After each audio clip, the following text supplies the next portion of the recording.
Hydroponics. Let's start with the introduction. Hydroponics is a Latin word that means working water. It is the art of growing crops without soil. The water, along with nutrients, provide nourishment as well as oxygen to the plants as per their requirements. Using minimal space, 90% less water than traditional farming, and innovative designs of the systems enable us to grow any crop in half the time.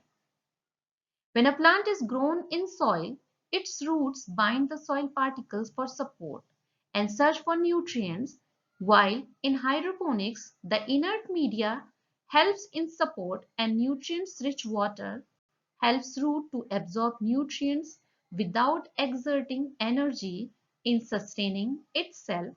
That results in better growth of the plants.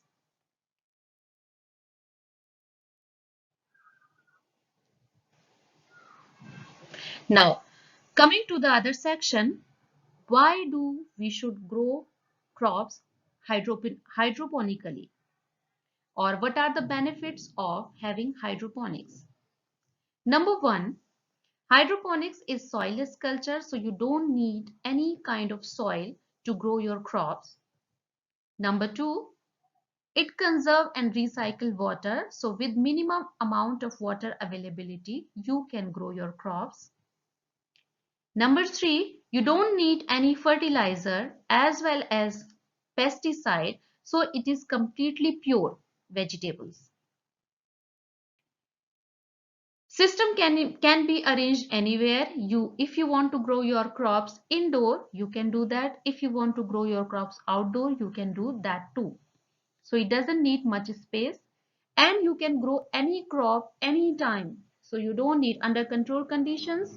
You can grow any crop anytime, whether it is seasonal or non-seasonal. You can save much of your time while growing your crops. Then it is very much economical,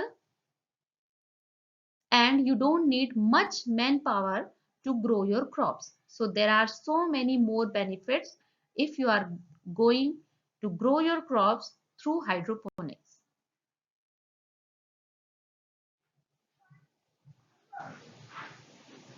Now coming to the classification or methods where how you can grow your crops hydroponically. It's a water culture, but there are so many processes which you can go through. The first one is called soil culture. The second one is called solid media culture. The third one is called aeroponics.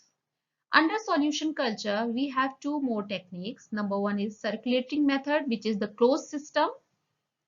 And second is non-circulating method, which is the open system. Under circulatory system, we have NFT, we have DFT, we have ebb and flow technique. NFT means nutrient film technique, DFT is deep flow technique, and ebb and flow technique. Under non-circulating method or open system, we had root dipping technique, we have capillary action technique, and we have floating technique. Under solid media culture, we have grow bag technique, we have hanging bags technique, we have trench or throw technique, and we have pot technique.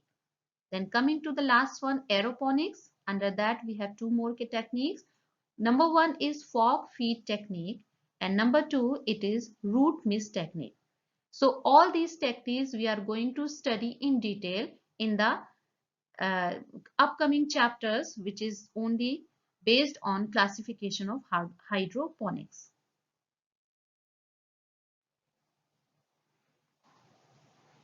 Now, what are the requirements of starting hydroponics? Number one, we need inert media. Nowadays in the market, you have hundreds of inert media you can use for hydroponic crops. You need good quality seeds to get good results. We need a proper system based on the type of crop we want to grow. We need to select a proper system. We need proper sunlight. If we are growing or if we are setting up our system indoor, then we need proper lights arrangement for that. Then we need proper temperature, and that temperature is both atmospheric temperature as well as the temperature of the nutrient solution in water. Then we need water, and the parameters we need to measure underwater includes the pH of the water, the level of carbon dioxide and oxygen, and the final is EC or TDS, the total dissolved solutes in the water. Then control conditions. Why do we need control conditions? If we are growing non-seasonal crops, or if we are going to take hydroponics for commercial purpose. And the last one, we need proper market study, because hydroponics is a waste if you are not searching for the proper market for commercial purpose.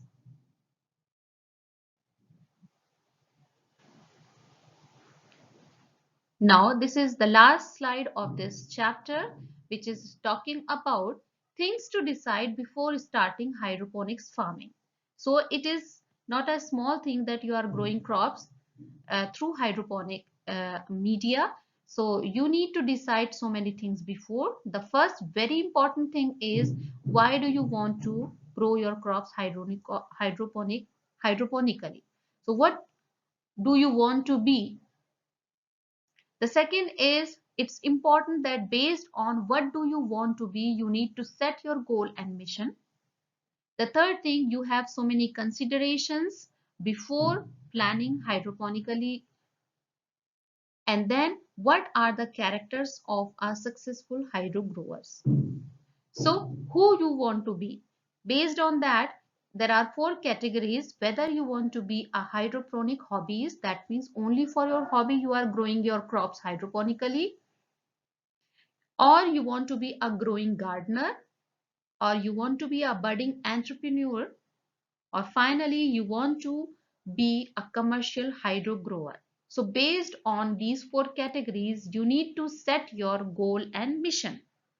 So you need to keep your SMART goals, and the SMART goals means specific, measurable, achievable, result oriented and time bound goal.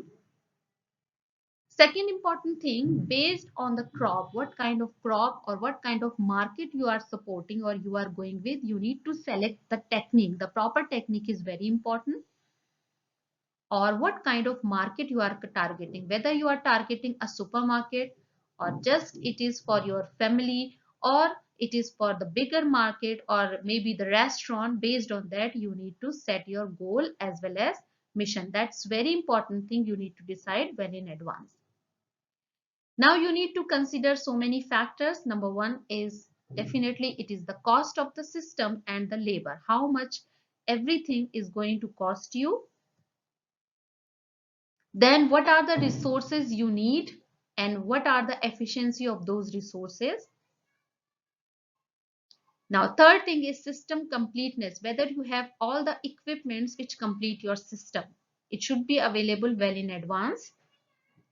Then what are the pros and cons of all systems? About all these systems we will learn in another chapter, which will be completely dedicated to different kind of systems as well as the pros and cons of all systems. What are the benefits and what are the disadvantages of all the systems? And it's very important that you should have some knowledge about pests and diseases and what are the treatments under controlled conditions or natural conditions. So that also we need to consider well in advance. Then coming to characters of a successful hydro grower. So a successful hydro grower never try or never feel back in trying new techniques. Then they always find solution to every problem. The third thing, they are not afraid to try small. They are ready to try new marketing techniques. And finally, they are ready to try new business models.